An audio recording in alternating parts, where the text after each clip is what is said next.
closed captioning provided by Beaufort County.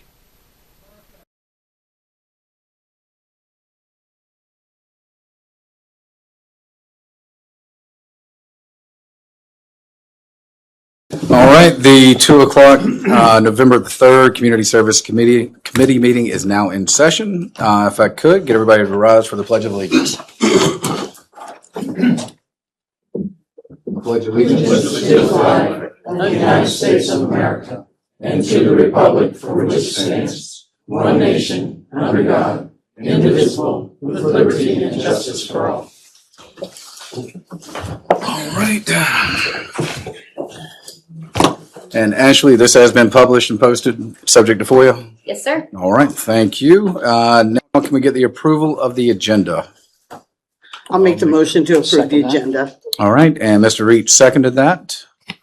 Moving into the public comment period. Do we have anybody signed up? No, sir. All right, is there anybody in the audience that would like to make a comment? Seeing none, I will close the public comment section. And moving into item 6, the Assistant County Administrator Report. Welcome. Good afternoon, Chairman and committee members. Today, my report, I have asked Rebecca Witt, the Director of Alcohol and Drug, to give an update on the South Carolina opioid settlement funds. She's here to share what they have done with those funds as far as programs, projects, and the outcomes of some of those. Rebecca? Thank you for being here. Thank you for the opportunity. Wow. It's electric. It shocked me. We're starting It's that now, so you guys electrifying. watch that. Absolutely. Well, thank you so much for the opportunity to be here with you this afternoon to share a little bit about the strategies that we are using here in Beaufort County to address the opioid crisis.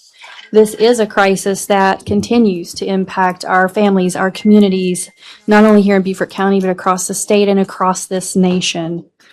Today, I'm going to specifically talk about the strategies made possible through funding from the South Carolina Opioid Recovery Fund Board. This was established as the result of a statewide lawsuit against pharmaceutical companies. These funds are not grants. They are not derived from taxpayers' dollars. Instead, these are guaranteed political sub-funds that are allocated to counties and municipalities to support opioid abatement efforts. This is an important distinction to make. It ensures that we have a dedicated and sustained effort to invest in prevention, treatment, recovery initiatives across our communities for many years to come. Our approach is comprehensive. It is also community-centered. It focuses on those 3 areas of prevention, treatment, and strategic planning. So starting with prevention, it's our most important strategy, I believe, because we want to stop substance misuse, opioid misuse before it even begins. This is a very powerful tool. So our first prevention strategy is, of course, increasing access to life-saving naloxone, aka brand Narcan is one of the brands. There are several.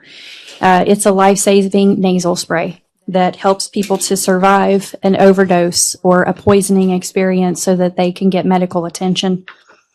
We have placed free vending machine in the county detention center already.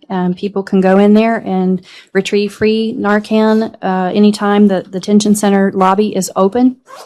And we also are about to expand this by placing another vending machine in the lobby of the Human Services Building, also known as the DSS building, across the street on Duke Street. We will also place Narcan vending boxes at all 6 library locations across the county so that the public in high traffic areas can access free Narcan at all times. We also provide community education. We have an opioid prevention coordinator full-time who leads outreach events in partnership with organizations like the United Way's Showers of Dignity shower trailer and partnering with Coastal Empire Mental Health Center's Highway to Hope RV for mental health services. We also host pop-up events. We have a community response vehicle that's dedicated to popping up in places on OD map where we're seeing hot spots across the county where overdoses or suspected overdoses are occurring. And we also provide scheduled presentations, prevention education at community organizations like senior centers, schools, technical colleges, and of course USCB. Social media plays a big role in this prevention effort as well. We use social media in a very positive way to raise awareness about the risks of opioid misuse and access to naloxone. We believe everyone should have naloxone in their first aid kit so that they can save a life. Our media campaigns also focus our public service announcements on some of the Palmetto Breeze buses, so people can scan a QR code, see the phone number there, and know where to get help. We have PSAs on streaming audio platforms such as Spotify and Apple Music, and on video platforms like Roku, Fire TV Stick, and Apple TV. Additionally, we use geofencing messages to target mobile devices in high-risk areas. Have you ever wondered why you're in a store and you get a certain pop-up ad on your phone or a coupon? That's the result of a product called geofencing. So we place geofencing ads in high-risk areas to target opioid misuse or opioid poisoning and let people know about access to help. We also tackle the issue of unused opioid medications by distributing free drug disposal bags, kits, to reduce the chance of access to medications or opioid misuse. We also support the coroner's office in Beaufort County. We provide toxicology testing kits that are quantitative that will tell them in real time within 30 minutes of doing a blood test if there was enough of a specific substance in the person's system to result in a fatality.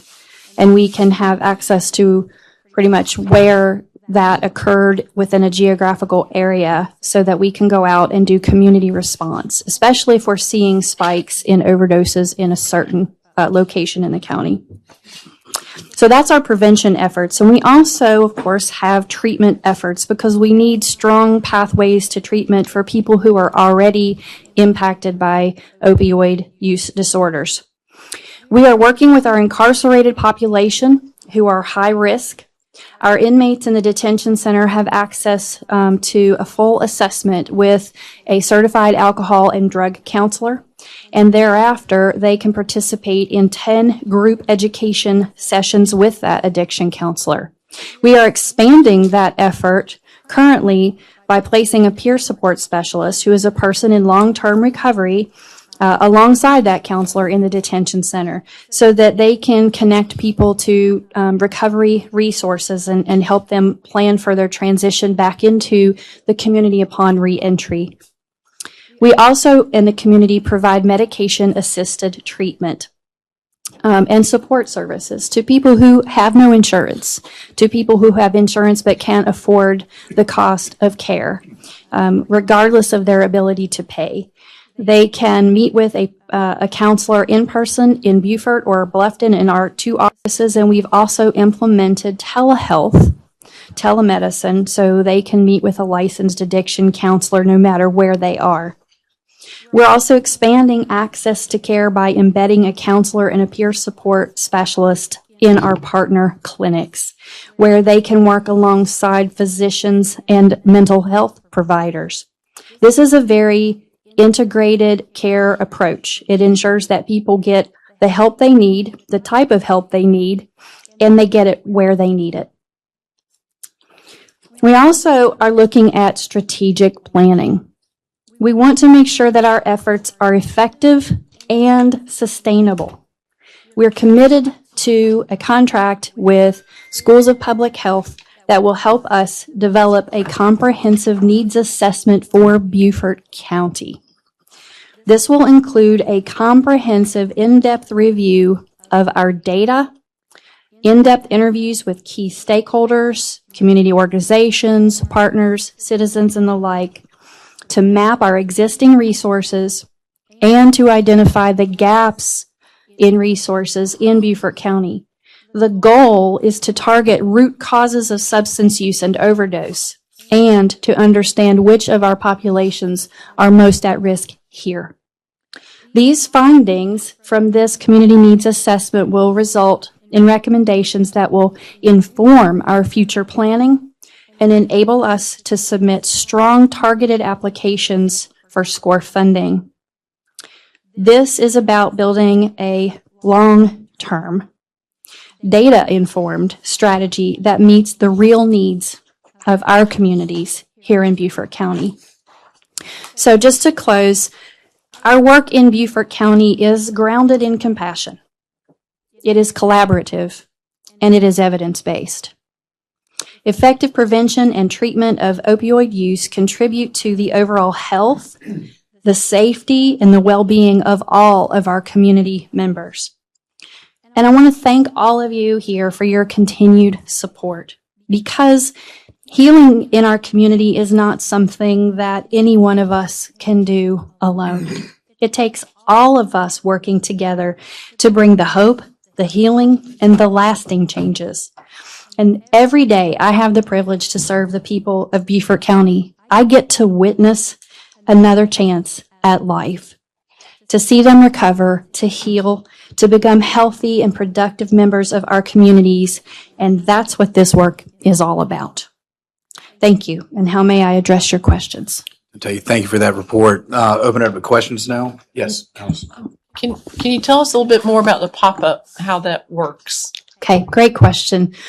With the overdose map, it's populated by EMS when they go out to a suspected overdose. It's pretty much just a dot on the map, and until it's confirmed, of course, it's just a suspected overdose. When we see those dots popping up, we can get things called a spike alert on the OD map, and that spike alert will tell us, hey, you need to pay attention. There's something going on in this area. And so with that, we can go into that area, and we have the SUV. We can set up a table. We have the ability to provide free Narcan on the spot.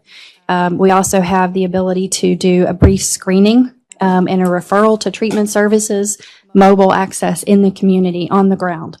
And so we let people know about those pop-ups. Sometimes they see it when they're driving by, but we also advertise that on our social media so that they know, hey, tomorrow, if I need Narcan or I need help, I can go to that spot and I can get it. Go all over the county. Yes, ma'am. Everywhere, all over the county. And that's driven by our opioid prevention coordinator, and we're working to also take out peer support specialists, people in recovery, to accompany them. So there's always somebody in recovery there to encourage.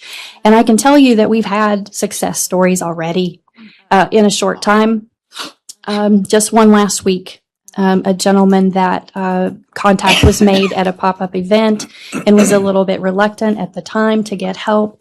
But they were able to receive our information, and last week they called, and within minutes we had them scheduled to come into the office for an appointment. That's fantastic. Yes. Just one quick thank you. Great work. I can't help but think about strategic partners. What are you doing with our high schools?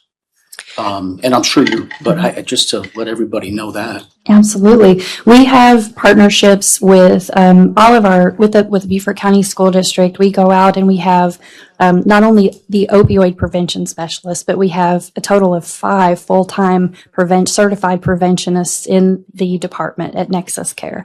They cover the entire county, both public schools and private schools, and they do presentations. And last week, you may have seen our huge success with Red Ribbon Campaign. We had a social media campaign, and we had a lot of participation from county departments and employees as well as citizens in that, people of all ages, to talk about prevention. So we do go into our public and private schools to provide prevention education pretty much on any variety of topics that they need. Not only opioid prevention, but it could be alcohol, marijuana, tobacco, vaping, all of the above. Yeah. Thank you. Very nice. Thank you. Sorry. It occurs to me that we also have to deal with a population that is transient, whether they're coming from another county or outside our state. They come in here, vacation, whatever. How do we handle those people? Well, that's a great question as well. We do sometimes have transient people, and even some of our own citizens, I would say, are transient between counties. They're here, and tomorrow they might be in one of our surrounding counties or another part of the state. So we're part of a large network. We don't exist all by ourselves at Nexus Care of Beaufort County. We're part of the Behavioral Health Services Association of South Carolina, in which there are a total of 31 county alcohol and drug commissions. And we also have many partnerships with private organizations across the state of South Carolina that we can conduct outreach to them. So if person needs help, they come through our door and they're not from here, they're from another county, we can reach out across the state and coordinate help, no matter where a person is from. Okay, thank you. And York. Yes, quickly, I appreciate the report and your approach in dealing with this problem. One question I have is, have you noticed the reduction in numbers of opioid patients? And the other question I have is, a lot of your funding is outside funds. Maintaining this program in the future, I'm hoping that through your strategic planning that you would put the organization, use all the resources you can right now, but eventually not have a need for all those resources and stuff, but sort of maintaining the program in the future. And the reason I'm saying that, asking that, is that concerned about that is because I don't want your program to be an effective program and then it dies because of the lack of resources from the outside. But locally, we may not be able to sustain that effort. So it's almost like putting yourself in a position to address the problem, but we just offer the problem. Yeah, so that's a comment, a statement. If you want to comment on it, go ahead. Thank you for that. It's always an issue of sustainability of programming. And I had the opportunity to speak with the program administrator of the SCORF board just last week at a BHSA meeting with all the directors across the state. Currently, SCORF has adequate funding, especially after the recent settled the last piece of the settlement with Purdue Pharma and the Sackler family, to sustain programming until 2041 for opioid abatement initiatives in South Carolina. So on the one hand, Mr. Glover, the funding is going to be secure for many years to come. And at the same time, that funding is only meant to increase capacity.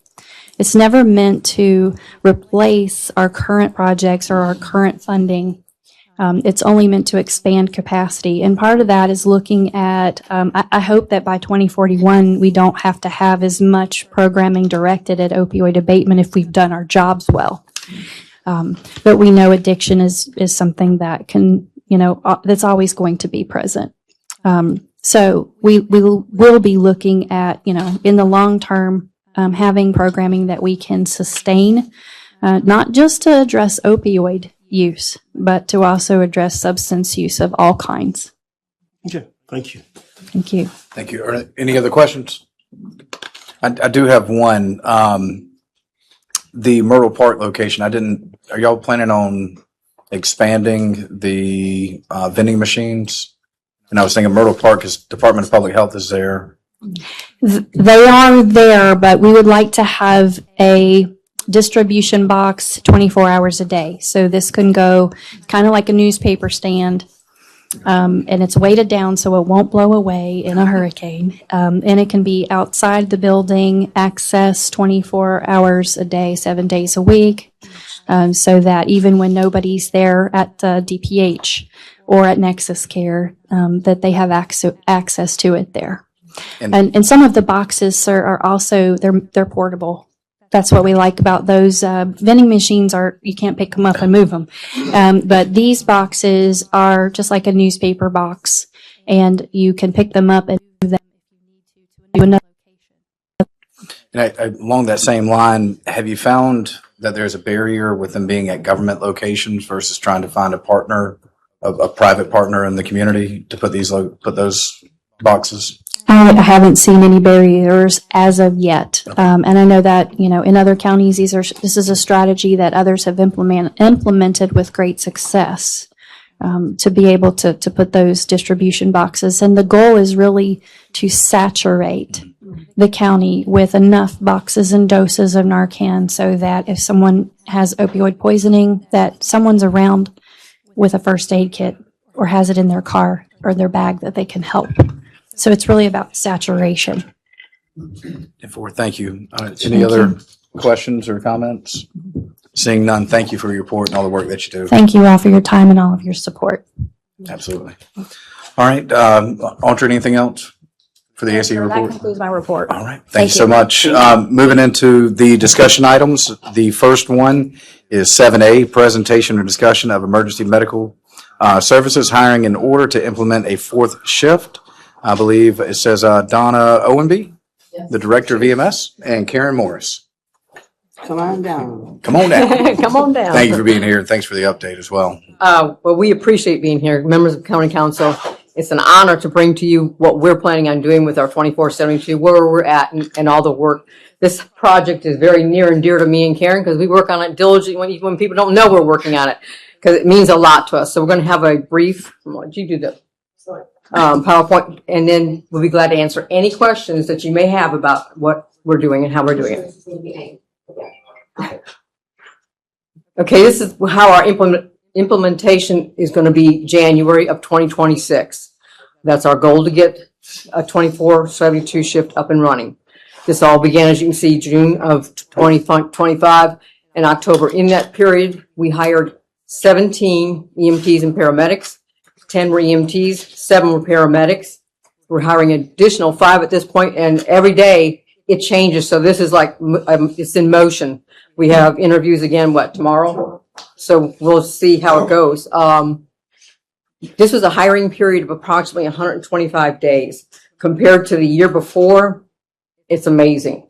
So the application stats, following the advertisement, which began all of this in the 24/72 schedule, is the EMTs were increased by 43%, but the paramedics, which is what you're really seeking, is the 233% increase. And the previous year, we probably had one paramedic? We had one paramedic who didn't stay. for 12 months prior to being able to put the advertisement out there that we're moving to this shift. So what we projected the shift would do, it did immediately, was it began to bring those applications in for those paramedics. It doesn't mean that every one of them, would be willing to come. It doesn't mean that everyone would be, the right fit for this community. But boy, does it give you a whole lot more to work with. The reasons that people declined the offer of employment were, number one reason, the cost of living in Beaufort County. And of course, you tie that into absolutely the salaries. And that's something people have to think about when they want to move to Beaufort County. It's a beautiful place to live, absolutely, but it is very expensive to live here. Unfortunately, for some people, they have trouble affording that. The number 3 challenge we found was they changed their mind about moving to a new location. You're coming from another state, you think about it, and it's like, well, maybe I'm not ready to move across state and start a new life. And then there was always the fact that some people took a position elsewhere. There were a few little things that people didn't answer after we talked to them, but there were different reasons why, out of 30, you say, 30 paramedic applications, let's hire them all. Well, it doesn't work that easily, obviously. Some you have to, because we want to be good stewards of the county tax dollars. I don't want to just hire everybody so that in 3 months they're gone. And now I've got to train them again, uniform them again, and all the cost and expense that goes with that. And we do ask, so when we say these decline the offer of employment, these were people that we interviewed. We went through that process of checking their employment history, looking at their references that they gave us, had the interviews, and these were people that we wanted to hire, and we extended that offer to them. Got all the way to that point to where they wanted the position and then came back and said, so we have tried to do some things on our end to help offset with some of this. Laurel Bay has worked with us to help with some of the housing situations, but they only have so much, they can offer out there. We have put together, we have a great person in our social media department who has helped put together packets for people who are moving here from other places, where we've talked to the apartment complexes to see do they do anything particular for first responders. So we're trying to, tackle some of that on our own, but that cost of living has cost us quite a few of these, 10. And they see it's a beautiful place to live, but then you start thinking about the cost and living in Beaufort County. Like Karen said, Laurel Bay Housing was wonderful because they gave a great opportunity, but there was only so many openings, and we've already filled that with what we could provide. But it's also, like she was saying, they put together a packet so people would see that the beaches, where the stores are, some of the better things that Beaufort County brings in to attract you. Trying to think about those, think about how beautiful this county is to live in. And some took it, and unfortunately, we couldn't get everybody to take that offer. So we have 130 total funded staff positions. At this point, we have 11 admin staff, which are completely filled. 108 responders required for our 4 shifts would be 27 per shift, 11 part-time EMTs or paramedics. And so out of the 64 paramedics, we have 11 vacancies. 44 EMTs, we have 2 vacancies, which some of that may be filled tomorrow after interviews, possibly. So that's where we're at with that. Any questions? We'd be glad to answer, tell you anything we didn't tell you. I have a question. Yeah. Anybody? So, so how many declined employment after you went through the whole process? 10. How many? 10. And are they required to live in the county, like the sheriff? We have people, no. we have them that live all over, they live in Savannah. Hampton, Yeah, Pelican, Hardyville. everywhere. Yes, ma'am. Okay. Jasper. As long as they can get to work on time. Yep. That's all we care about. Yeah. Yes, ma'am. Absolutely. And is our salary not competitive, or? It's not, the salary is, it's the cost of living that Right. makes the salary. Because Okay. when the salary's posted, we don't spring that on anyone. When we do our advertisement, it's there. You know what your salary is before you ever apply. It is when they start looking, Into the cost. what department is To gonna live be. there. Yeah, a 2-bedroom apartment here can cost you $2,500 a month, No, And that's just a simple, Right. yeah. Well, that's why I asked if we don't require them to live in the No, absolutely county. not. We just They can go to require them come Hardyville, work on time. Ridgeland. Yeah, Yes, ma'am. okay. Well, I think Joe, Yeah, my question was answered. Oh, Okay. okay. Yeah, thank you. was next. Sure. What percentage of applicants were local? There were a good many, Yeah. Good biddy? a good many were local. We have rehired a couple that had worked for us previously. We've hired from as far away as Illinois, one from Texas, but local. There's a handful of local. Most all of the paramedics that are local already work for us, unless they happen to be, fire, and they don't have a paramedic, and we've not taken any of those. We pulled a lot in from other places. I just saw an article, I can't remember what it was, but it had something to do with the Beaufort Memorial Hospital and their training. Were you able to piggyback on some of those graduates that came out of that school? So they have to be able to work as a paramedic or an EMT. You have to hold national registry, and you have to hold South Carolina credentials as a paramedic or an EMT. We don't cross lines. And they allowed, theirs weren't. Yeah. And you have to be certified to ride in a truck, where on some jobs you can go start in an office and work your way out or get your certification later. It doesn't work like that for EMS. Yeah, Is this and you something know that, that. I think you used to be. so you're looking for somebody who's already, Joe was. That's right. Mr. Dawson. Mr. Dawson was a paramedic. I'm sorry, I missed all that. I think Mr. Dawson used to be. A paramedic. Yes, sir. So that's why I was trying to talk about the credentialing process. So my question is that on the local level for training, are there any effort being made or initiated salary? You or somebody to train people for Well, these positions? we have an agreement with, well, we work with ACE out there for they have a EMT class. Mhm. And we go out there and help there with Jennifer on her class. And then we'll do a presentation to see if there's people who are actually interested. And we have actually hired a few people fresh out of the ACE school, and they came to work for us as EMTs. And the technical college, Right. they're constantly, as soon as one class ends at technical It'd college. be good, I'd be they're good to running know, I understand going outside, but it'd be good to know the effort that are being made just for employment locally. Yes, sir. And encouraging the technical college, encouraging, the university to train or to get people ready for these jobs. I think if you have local folks, you're not gonna run into a whole lot of problem that Yes, you sir. facing. Yes, sir, we agree with that. The Beaufort Memorial and Beaufort County EMS nearly compete for the same type of employees. While the industries are related to one another, Beaufort Memorial and the technical college are training folks in nursing, nursing staff and radiologists, which is a little bit different from paramedic training. So the two are the same type of people we're looking for, but competing interests.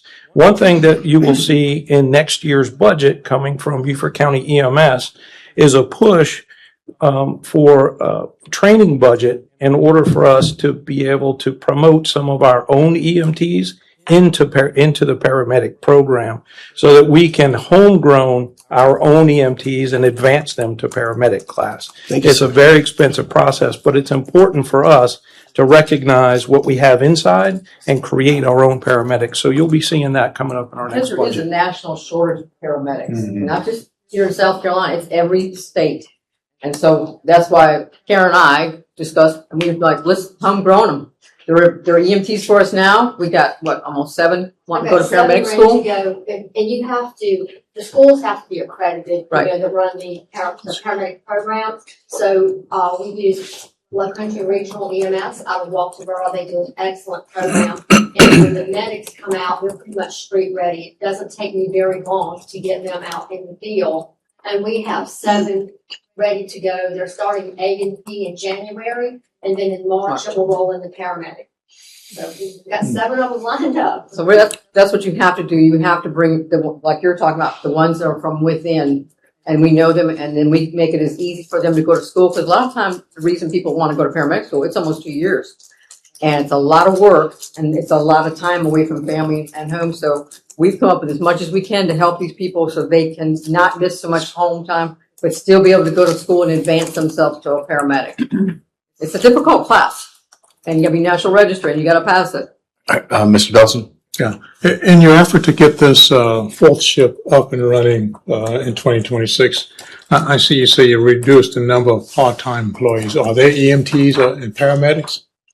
We took those positions and we added them to our 4th shift. So next year when I'm trying to budget, it'll make it a lot easier. But yes, we're trying to go more to full-time people, but we do want to keep some part-time people because it's like we're talking about going to class. I need those EMTs to cover somebody to go to class without having to go into a lot of overtime and stuff. So that's, yes, absolutely. That was my concern as to whether you're using those part-times and converting them to full-time. We try to get them, but if they allow them out part-time because they got a position someplace else, we're fine. Okay. All right, any other questions?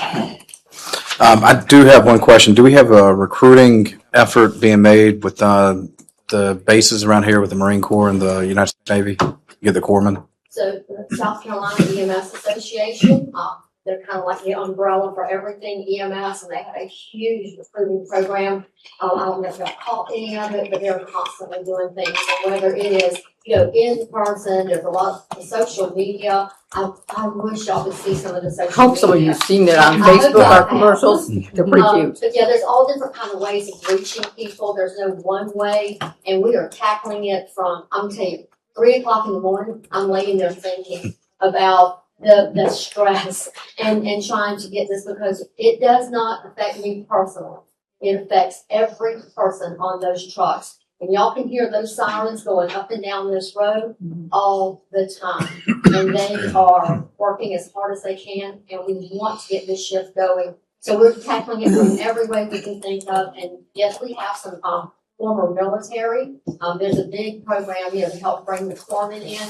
National Registry has put an easier program to help them slide from military to civilian. So yeah, there's a lot. And last question, is there a prohibition on hiring firefighters or a hesitation to do so? Absolutely not. Because I've heard that in the community. Oh, no. No, we wouldn't go out trying to recruit them Yeah. away from the I fire. won't take their firefighters. But if they report something to EMS, as a matter of fact, we hired 2 fairly recently, and one of them just decided that EMS wasn't. He'd rather stay a He firefighter. went back to. And that's fire. fine. And I've lost a paramedic to a fire department, and that's okay, because you're gonna, you gotta really want to do what you're doing. So if you're happy you're a firefighter, okay, but if you want to come with EMS, come on board, we're down here. But we do a lot of, trust me, thinking outside the box. I think even HR was impressed with some of the things that we came up with. Karen's on the board with the EMS Association. I'm on the Low Country Board Regional for EMS, so anytime we can get that word out, we get it out. And we want the best of the best and keep the reputation that Beaufort County, because that was one of the things that Karen did learn when she was talking to people in orientation. We have a reputation for being the best. And that's important. We asked, why are you seeking employment with Beaufort County? That's just Beaufort County EMS's question. We ask everyone that interviews. The number one answer is the 2472. It doesn't matter whether they're EMT or a paramedic. That is the number one answer. And number 2, it didn't surprise me, I'll admit it. It was the professionalism and what they had heard about Beaufort County EMS. You've got good equipment, you pay well, y'all have a good, foundation, a good training program. So that was number 2. And things that we also hear is because people go through, I call her the little general, she'll put them through the 40-hour orientation program, and they'll come out of there and say it's one of the best orientation programs they've ever come across, because a lot of places will hire you. Here's 2 days, get on a truck and go out and run. They have to pass the Karen inspection and make sure that they are par for that truck and know what they're supposed to know equipment wise and everything else, rules and regs. But that's what you want. You want somebody that makes sure that your county is representing you well and don't have to worry about them doing things that they're not supposed to. Are we perfect? Absolutely not. But we do our best to make sure that they are well trained when they go out there. And if there's any issues that they feel uncomfortable with, they know they can come to me. They know they can go to Karen and say, they're not going to get in trouble because they don't know something or equipment or whatever. They're going to learn, because that's what we want. We want you to learn and know what you're doing. Sorry, Mr. Nelson. To follow up on a question that was asked earlier about the reason we're having some go through the program and then decline being hired was because of the cost of living and salary. And so our salaries are comparable to the region. I think I think that you mentioned, if you don't live in Beaufort County, let's say maybe you live in Hampton, that salary maybe goes a little further. It is trying to live here in Beaufort with that salary. That's when, so if someone is moving, let's say from Illinois, and they're looking at an apartment, and they're looking in Beaufort because they're moving to Beaufort. That's all they know is I'm going to Beaufort County EMS, so they may not realize, they could live outside the area. So that's information that we do give them. Because like I said, there's no rule on where you have to live at. You just have to get to work on time. But our number one issue is the cost of living. Yes, The sir. cost of living, the very first thing we mentioned. And the reason I asked that is because we as council, we're struggling trying to build what we call affordable housing.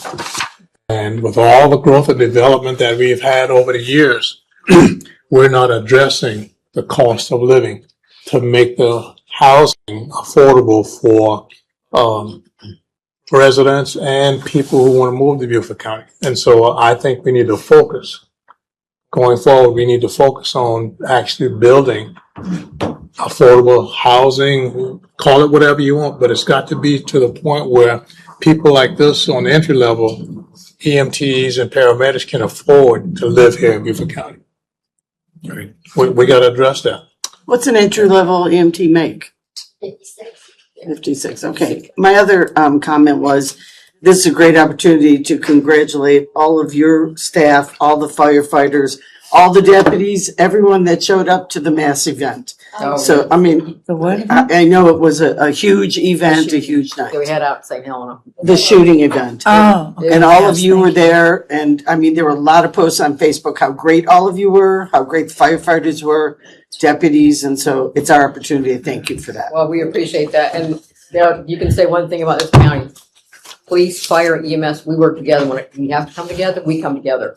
And that night, I mean, I think I got home at 5 o'clock in the morning, but there was everybody, including the hospital, working together and I mean, Yes. pulling and doing things right. And I mean, law enforcement was first on. They were doing a wonderful job. Fire was wonderful. And then my people were professional and they actually were going in and taking charge and saying, okay, this is how you do a mass casualty, because not many people get to use Yeah, being right. around a mass casualty, and it is treated differently than a lot of times other things. But yeah, thank you for that, because we do appreciate the job that they did out that night, and everybody did an excellent job. Everybody. Congrats you. to the fire department and the sheriff, Oh, yeah. everybody. It's All our not first looking- responders. It's probably, you look at those of us that work for EMS and you probably think, oh, obviously you would say that. But I go all over the state with the South Carolina EMS Association. I talk to all different people from all different departments.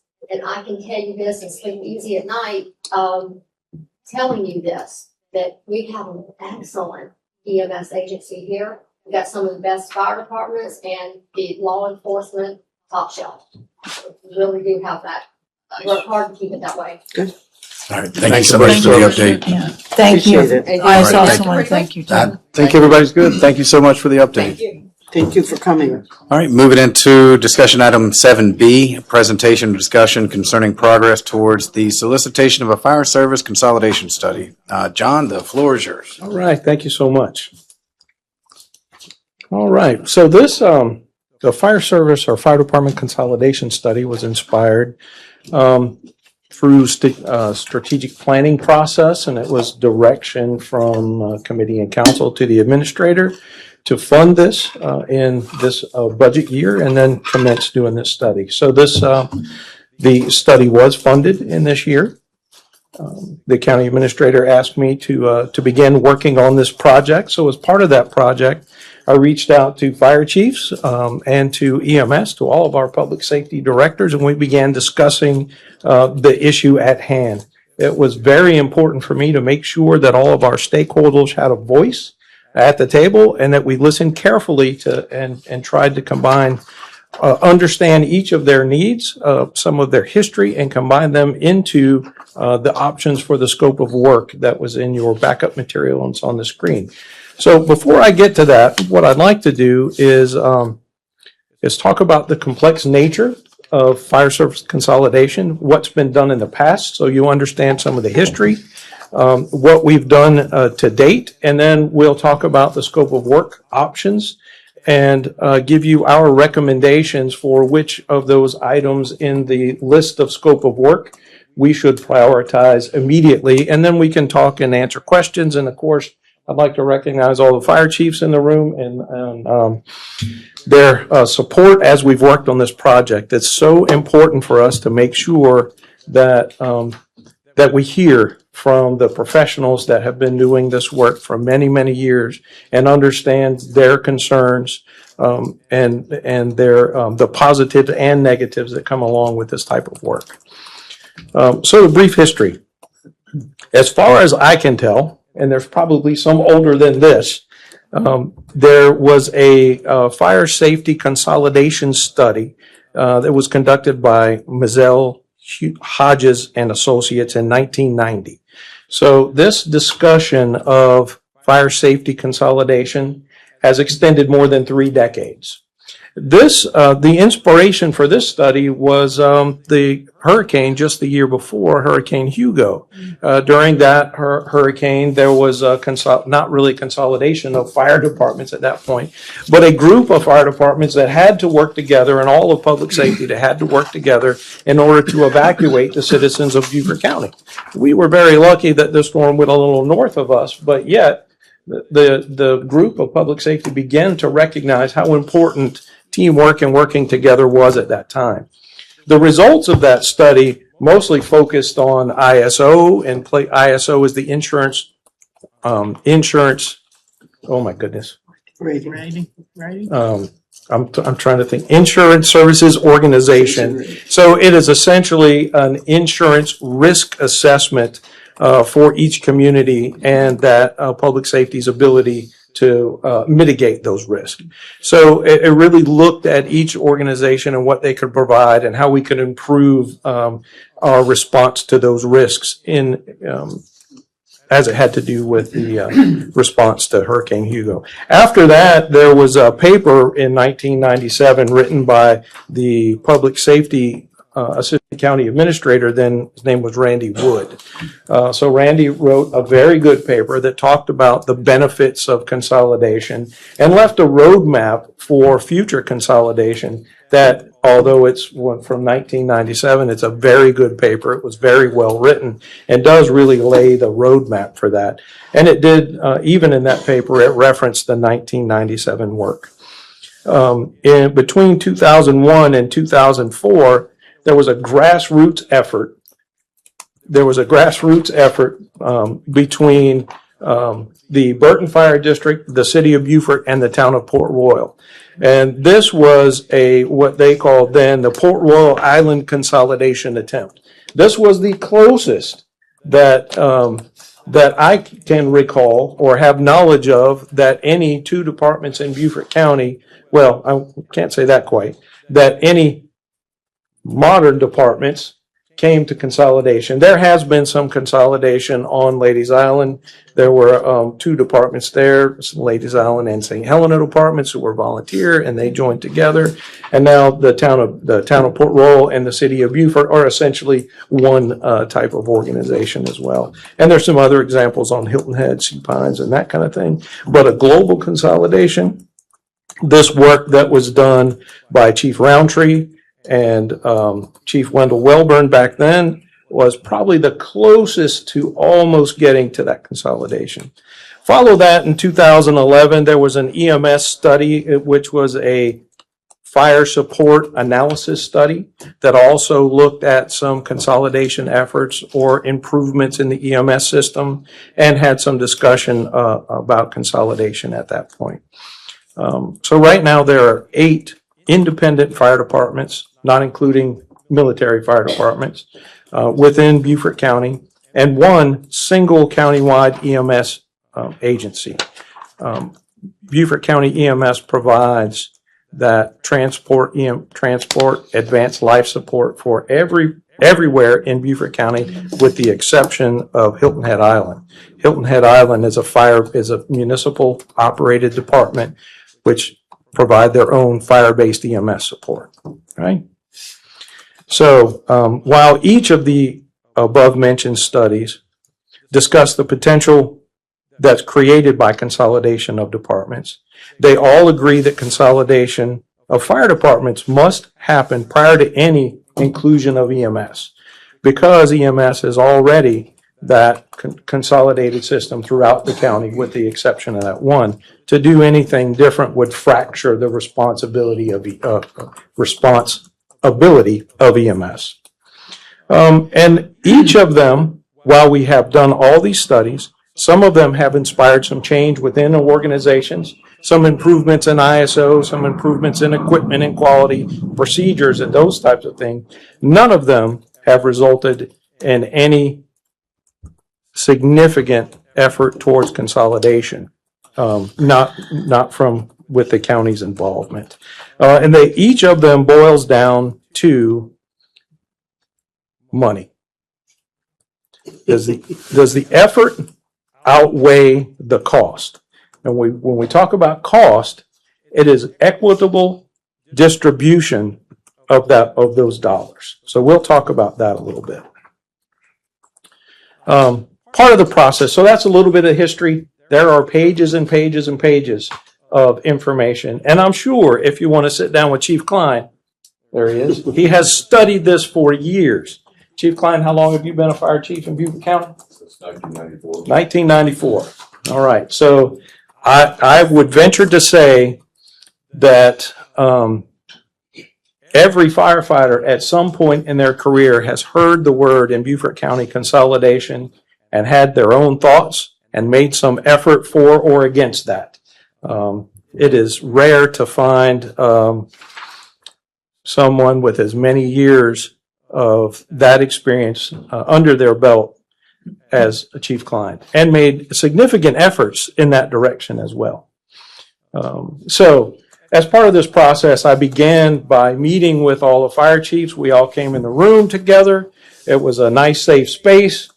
I put it on the table. Here's the work that I'm doing. Start swinging.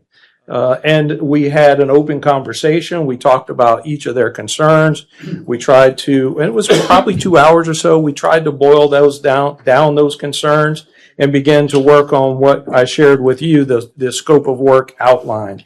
Those things those conversations, each of those rabbit holes that we could boil down into an actionable item that we could work towards. I also followed that up with independent conversations with each of the fire chiefs, one-on-one, sometimes sitting in their office with coffee, sometimes over the phone, sometimes email or written back and forth. I just wanted to make sure that I was properly representing each of the organizations and their concerns, and they're all different. So one thing that is unique about Beaufort County is that it is different from most other places. There are examples of fire service and public safety consolidations all over the state and all over the nation. What makes Beaufort County unique is the natural transitions that we have, bridges and islands that created these organizations and taxing districts that make fire service in those specific areas important to those areas. When we look at I'll talk about Ladies Island because it's a nice little island and it's got island in its name. The Ladies Island Fire District itself is isolated in a way by bridges, and over time, that taxing district has become self-supporting on its own. The benefit of consolidation could be increased resiliency from those areas. Yet, we still have to make sure we understand that we have natural boundaries that separate these areas. All right, so we had lots of that discussion. So we developed this list of items and have some recommendations to go forward for this scope of work. While on the list that you have, that's on the board, and I have some extra copies if you would like them. Does anyone have one or would like one? So I highlighted a few here just for you. That's right. You said we get out here one? Oh, I don't have your highlighted. Oh, Thank you. See if the same one. Let me see your highlighted copy. Okay. So that information was in your backup material. But these are the objectives of the scope of work that we came up with collectively. There are 13 of them. I think number 7 and number 13 are nearly the same. So we had lots of discussion about lots of different areas: cost analysis, financial obligations, service demand and standards, ISO ratings, compensation and benefits, policies and procedures. Much of this work can be done by the experts in the room today. And I'm not talking about me. I'm talking about the row of fire chiefs behind me. We have the talent and the expertise here. The biggest hurdle that we have to leap, and it's evidenced by all these reports from almost 30 years, is how do we fund this properly? How do we share in this service equitably across the county? As we move forward, the ones that I've highlighted for you, I guess what I'm seeking today is your input on what we put out to bid for the consolidation study. The primary ones are what I've highlighted, and the rest I can put out for bid as alternatives. So I can have folks bid on them and give us an a la carte price, and we can choose to do it or not. The first is the cost analysis, to establish the total cost of service for all the participating agencies, to compare the current cost of residential, commercial, and non-residential fire service delivery to the projected cost of the consolidated system. In other words, what are the taxes going to look like? How much is it going to cost you as a resident versus what it costs you today? What will it cost you tomorrow? What are the financial obligations of each of the organizations? We have debt service to consider. We have agreements between different organizations to provide service to one another that's outside of an automatic aid or a mutual aid agreement, financial agreements, and that will have an impact as well. Service demand and standards. This is to ask to determine the minimum level of service based on expectations of the community. So that is a key factor when we determine cost. We first have to understand what is the expectations of folks in the community for that service delivery, and then how do we meet that. Then ISO rating impacts. This is one that honestly will work itself out. The fire chiefs will understand how that works. Every one of them have been involved with ISO well back into the 70s and 80s. That's not something we need to pay a consultant to do for us.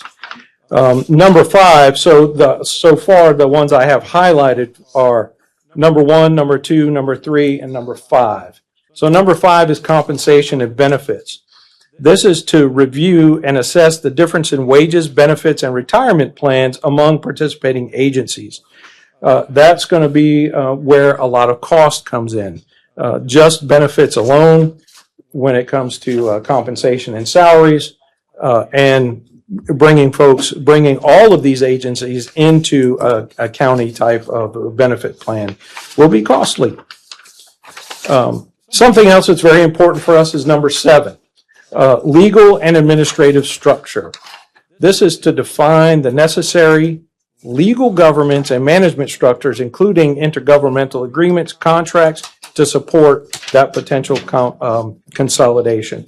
Number 13 is very similar, but it specifically talks about analyzing enabling legislation for each of the organizations and determine that course of action for consolidation.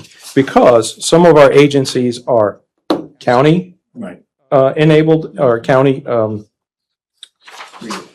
established agencies. Some are state, have state enabling legislations, and other are public or private PSDs. So there becomes some things to discuss there. Before I open it for questions, I'd like to make sure that we address the difference between urban and rural services. When we talk about money, urban services or an urban level of services requires the density of population to generate the tax dollars in revenues to support that urban level of service. As we go into rural areas, the number of folks or the population and density in that area supports currently the system and public safety that's provided. When we consolidate departments and we mix urban and rural, there will be an inequity in cost of that service. Someone's got to pay for an increase in level of service. We're asking that a consultant look at that for us, determine what that looks like, and help us understand what is the hurdle we need to get over to achieve that. If we find that the report from this study comes back and there is a palatable response to that, there's opportunity then for us to put our team of fire chiefs back together, take this piece of knowledge that we can move forward, and begin to solve the rest of the problems moving forward. So that's our goal for today. Ask you if you agree with the scope of work that we presented. Ask you if you agree with the highlighted items there. And if so, then we will list those as the primary and the balance as alternatives. Before I open it up to questions, I got one for you. I know this is discussion only, but are you asking for an action item on this? Well, we can't ask for an action item, but if you look at me and you're saying that you agree, you think this is the right path forward, I can take that as understanding that that Put- you and put agree. together the So, RFP. so no vote because it is only discussion. Okay. That was the clarification I wanted. All Yes, right. sir. Any questions? Yeah, I'll start down here. Ms. Glover? There's lots of fire chiefs here that are ready to answer questions and may have comments as well. Sure. We see them all there. Mhm. My question would be, what's the driving force behind consolidation? Yes, sir. So right now, two main factors. Two main factors are what we discussed a few moments ago about the natural barriers or the natural defining response areas. Most of Beaufort County is isolated by bridges and small islands, but there comes a point when municipalities begin to annex into the county property into non-municipal properties that leaves behind donut holes, where the unincorporated or PSD type fire department still has a responsibility to respond because there are still non-municipal properties that have to be protected. However, the highest value property that previously was tax dollars going to that entity, those tax dollars now go to that municipal organization, and they leave behind less dollars in the unincorporated or PSD type fire department and make it more difficult for them to provide service. So in a way, a consolidation between those organizations erases that line. These organizations all are funded from the same source and there is no competition. In other words, annexation cannot fracture fire department service any longer. That's a very valuable thing.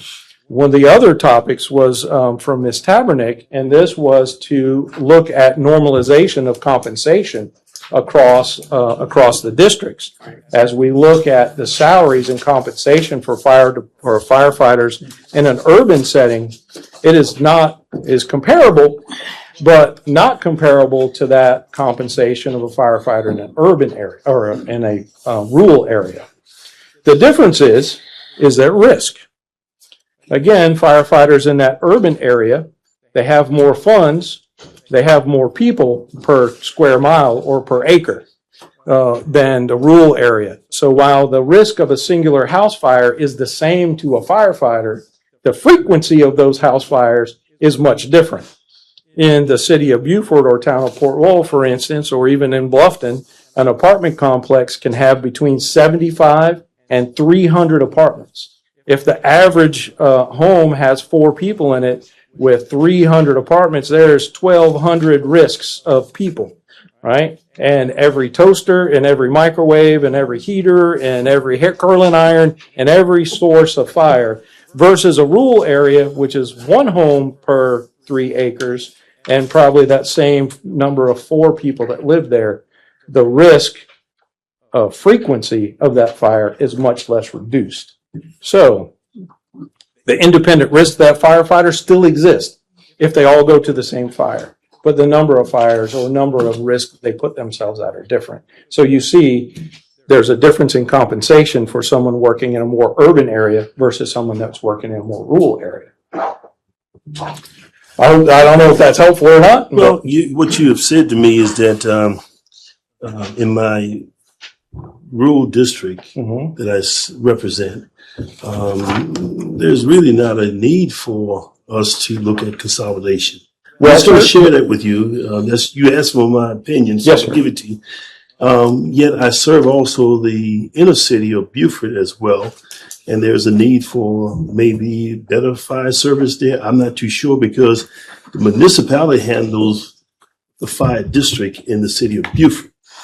But on the rural area, Ladies Island, St. Helena, even though annexation has occurred, there's a relationship between the city of Beaufort and the Ladies Island, St. Helena Fire District to service those areas, those donut hole areas that the city is not actually covering right now. So it's being covered. So I'm just wondering, what's going to convince me that we need to spend more money on a plan? Well, that's where I am. Yes, sir, you're not wrong. Okay.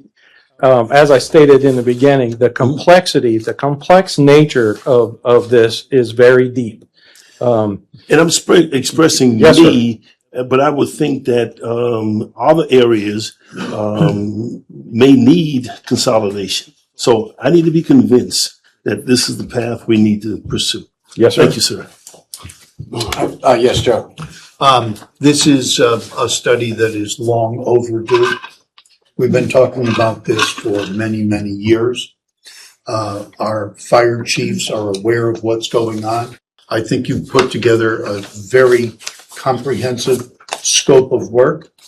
You're going to target certain people that do this for a living.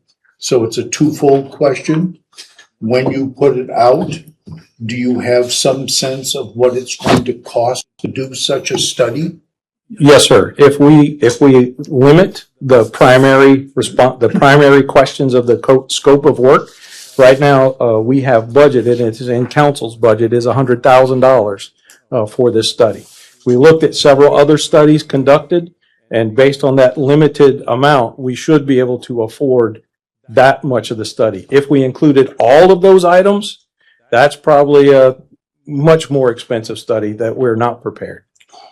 Okay. You get what you pay for. Yes, sir. So if we're going to do a study and we're going to hamper ourselves, we may well not get what we really need. So I would personally like to see a study that has these as the basis and the others as alternatives. Yes, sir. Because a company who does this for a living may say, by the way, taking a look at where you are, you really need to do this. Yes, sir. That's very likely. So the intent is that we put this scope of work out for bid, and we bring in companies that present themselves and present those opportunities.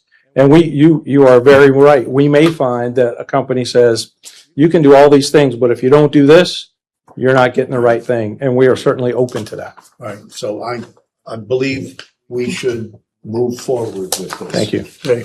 Yes, Mr. Dawson. John, as you said earlier, consolidation of the fire services, it is a complex issue.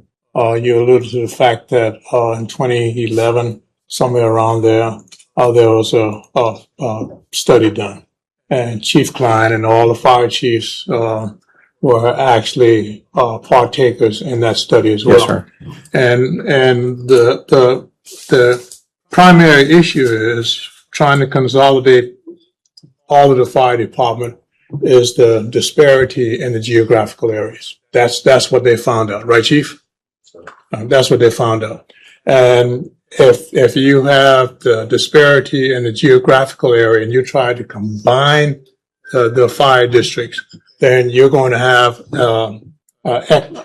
inequity in the level of service provided for the populated area versus the rural area. And that's going to be an issue. And so the inequity of the cost of fire service in the rural area is not going to be what's needed in the more dense area. And so now when the taxes go up for fire service combined for the county as a whole, the folks in the rural area will be compensating fire service in the larger areas. And so I'm curious to see what this will be the second as far as my tenure on council. This will be the second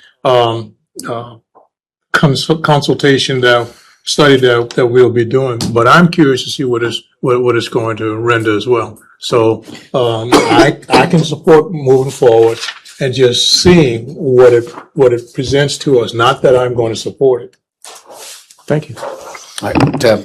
So I do have your previous paper, and what I really liked is it says, what's in the best interest of the people we serve and our employees. So that is why I raised it. A firefighter in Burton may not have the same benefits or make as much as Bluffton Township, which is where I live. And I get it, a mill in Bluffton Township, 1,200,000 maybe, Ladies Island, whatever it is. So my question is, before we jump into this study, looking at the ones you highlighted, those could literally be discussed and done in-house. It's basically the cost analysis could be done with the chiefs, yourself, our finance CFO, I don't think we need somebody to do that. I took the 5 budgets and I could easily see if we put these together, the millage goes up across the board. I get it. But that would be a starting point. And looking at financial obligations, these chiefs all know that. You know that. Pinky knows that. Looking at service demand and standards, they clearly have it. Do we have 3 on a truck, 2 on a truck? I don't know. Compensation and benefits. So number 1, 2, 3, and 5. I'm wondering why we don't do that in-house first, and then get a consultant, and also look at other counties that have consolidated. I know there are issues here, but some of this can be done in-house. If it's absolutely off the chart, then why would we drop $100,000 to do it? Other than in this paper, it said, I really like whoever wrote this. He says, it's time to quit kicking the can down the road and get on it. Yeah, 1997. Randy Wood report. Said it's not wrong to not consolidate. It is wrong to not consider consolidation and stop kicking the can down the road. So my question is number 1, 2, 3, and 5. Why couldn't the chiefs and you, and I'm sure they have other things to do, but they know it best. They live this every day and put Pinky in the mix, finance in the mix. Put you, Mike. You can do 1, 2, 3, and 5 without even dropping 100,000. Then I think where the consultant comes in is, what have other counties done? What do you suggest using our data? So I was looking, I hate to sound cheap about it, but these guys know better than some consultant that's going to walk in the door. Yeah, I agree. And Chief Klein's getting ready to say something, I think. Certainly. I do not disagree with you, and I do believe the talent is in the room to make this happen. But this is the direction that came from council, was to come forward with a study, and that's what we do. We follow that direction. Well, we did ask for a study, but it You could did. be generated by the people who know it best. That's my point. I don't disagree with what Ms. Tavernick said, but one that was not highlighted, I think should be, or we're gonna be here, somebody's gonna be here 10 years again, is the implementation plan. Is the And implementation, going back to absolutely. what Randy Wood said, back in '97, that's gotta be, something put on paper about implementation. Absolutely. And I will say that the prior work that was done between Chief Harry Roundtree, the Burton Fire District, and Wendell Welborn was so close. And they did all of this work between 3 fire departments. They did all of the financial study. They did all of the personnel, the organization, all of the legal work. They did every bit of it. So what it can be done. So what happened? I don't think we want to talk about that here. No. That's a long story, and it was a Okay. long time ago. We have the opportunity right now to do something new. When I go back and I look at the history of the 1990 report, I look at what Randy said in 1997, which is still very good work. Organizations have changed since 1990. In 1990, the Bluffton Fire District had 3 fire departments. Now they have 11 and building 12 and looking at 13. And they are amongst the largest fire departments that, well, I don't know about the state, but they're a very large organization. In 1990, the city of Beaufort, not combined with Port Royal, but the city of Beaufort alone had the most paid firefighters. That does not exist anymore. So things have changed significantly in the past 30 years, and it's important that we take a look again, because like Randy said, the only thing we could do wrong is nothing. Mr. Reeks? The only thing I want to add is that with all the changes, we've had one constant. Chief Klein, you've been here 30 years, or since 1990, correct? 40. Well, 40, thank you. My thought is, why don't we consider what the chiefs want? Have we thought about that? Have we talked to you? I mean, have we, in this backup, I don't see any of that. Oh, it's there. Is it there? But Okay, I that's missed why it, all the but chiefs my are thing here. is clean. So if You you know. want to ask them the opportunity to speak, I'm sure they are prepared. And Chief he's Klein, prepared. yeah, I see you jumping out of your seat if you want to come on up. And He's I got come his at, notepad. good stewards of the money here. I think we have some experts that can. Yes, sir. guide us. And good afternoon, council members. And I'm going to echo some of the things that you said, but I have some thoughts and opinions that I have shared with John. And I think overall, he did a decent job of covering those. And it was just stated, first and foremost, I think that the talents in the room, fire chiefs, Mr. Robinson, Pinky with finance, to really do a thorough look at what are the impacts to the taxpayer. At what cost, and who pays that?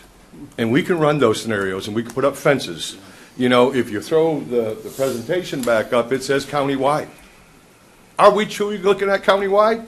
Because I think there's somebody absent here today. It's Town of Hilton Head, and they want no part of this. Oh? Okay?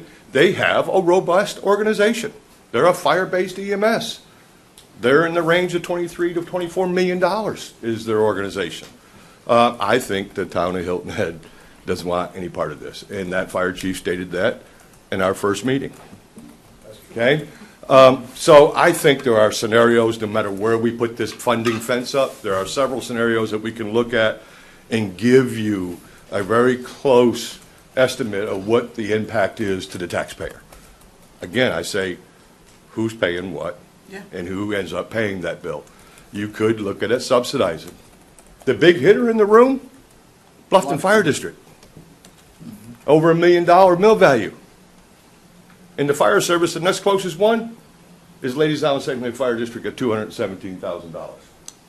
So when we start looking at fences and what this looks like, are Bluffton citizens prepared to pay an additional 8, 9 mils? I don't think so. But I think we should run those scenarios. I think we should look at those things. I think that it can be done by your fire chiefs, by finance, and John. Look at all the potential scenarios. We know our budgets. We know our mill rates. We know our mill values. We know the needs of the citizens in our communities. We work on that every day. We're trying to provide those increased level of services. The scope of work I somewhat disagree with, and I did state this to John in my email. Way too broad. Way too involved. You are never going to get a consultant for $100,000. Mr. Passant said it, you get what you pay for. That's exactly what we'll get. I think we need to look at this, the analysis of what the cost of service is, and then go from there. So what I'm asking you to do is pump the brakes a little bit. I'm not saying kick it down the road another 10 years. I'm saying pump the brakes just a little bit. You know, run back to the cost analysis. I've run some numbers. That's kind of what I do. You know, I know values, I know rates, and I study them. There is a potential for a great reduction in mill rates to some at the cost to others. And I kind of threw it out there already, Bluffton at 8 or 9 mills.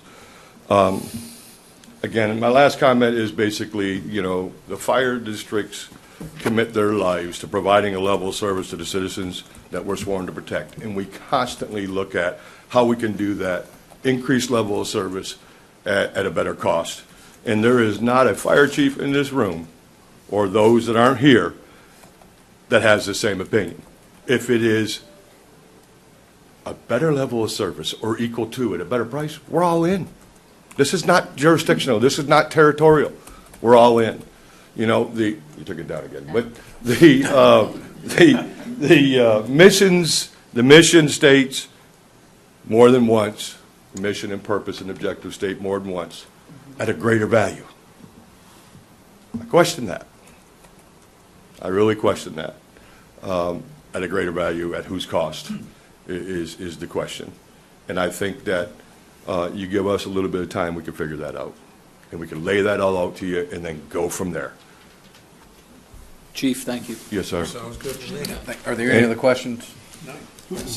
I do have just one other comment, Chief. I mean, when I looked at the purpose, I don't think anybody up here questions the countywide level of fire service or the providing effectiveness or greater value, because I know I live in Bluffton. I have absolutely no problem with my Bluffton Fire Department. You have a great fire service in Bluffton. Yeah, they literally live in Sun City, so we're okay. But, and I know. We knew that before they built Sun City when they started talking about it. They were And going to they're live still there. building. Yeah, Yeah. But it also, don't hear complaints from other fire districts, Burton, Sheldon, Ladies Island. I mean, we just don't, so people are satisfied with the service. I would submit to you that the efficiencies are very good, and within their financial means. Duplication of effort, duplication of services, very, very small area within the county. John referenced Harry Roundtree and Chief Wendell Wilburn. That was looking at combining Burton and Beaufort, town of Port Royal. And so, again, duplication of services, a fire station across the street is a small area. That's not responding to across the street. That can be handled by automatic aid contracts, mutual aid. And, you know, we talk resiliency in the objectives or the purpose. I'll submit to you that the major fire alarm FRIP showed adequate distribution of resources and resiliency. Though FRIP only had one engine, but automatic aid, immediate, and mutual aid put enough people on that scene to keep it from, yes, it burnt 3, could have burnt 7 or more. So that's distribution, that's resiliency, that's adequate resources. Could they use more? Absolutely. Of course. But at what cost? Is automatic aid the same as mutual aid? No, You just said automatic's both of them. automatic out the door as soon as the call goes in. We have an automatic aid with the city for downtown Beaufort. They're arguably the heart of Beaufort County. Okay. And so if there is a fire call in the city of Beaufort, tones drop for the city of Beaufort and Ladies Island, we respond. Okay. Well, I know we're not taking a vote. Yes, Joe. So if I hear you correctly. Yes, sir. It is your preference to do an in-house study. Yes, sir. Before we would consider saying, okay, based upon this, we need the next step. Yes, sir. Right. And I say, I think the Madam Vice Chair brought up, 1 through whatever. She scrolled it up a little bit. I tell you, I think we can handle the cost analysis and the financial impact. We know our debt. We know our restrictions. We know what it's for. We know when the terms. We know all those things. I don't think you can bring anybody in to tell you cost analysis, financial objectives, Right. service levels, and Yeah, ISO ratings you. better than us. Right, Right. right. That's like 1 through 5, you guys could do better than a consultant. And you wouldn't charge us $100,000.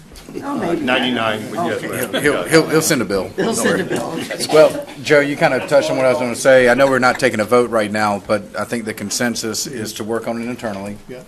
and then to come back and we can have further discussion about this. Absolutely. And I think we want to address some of the concerns here, but I don't think we want to pay a consultant right now.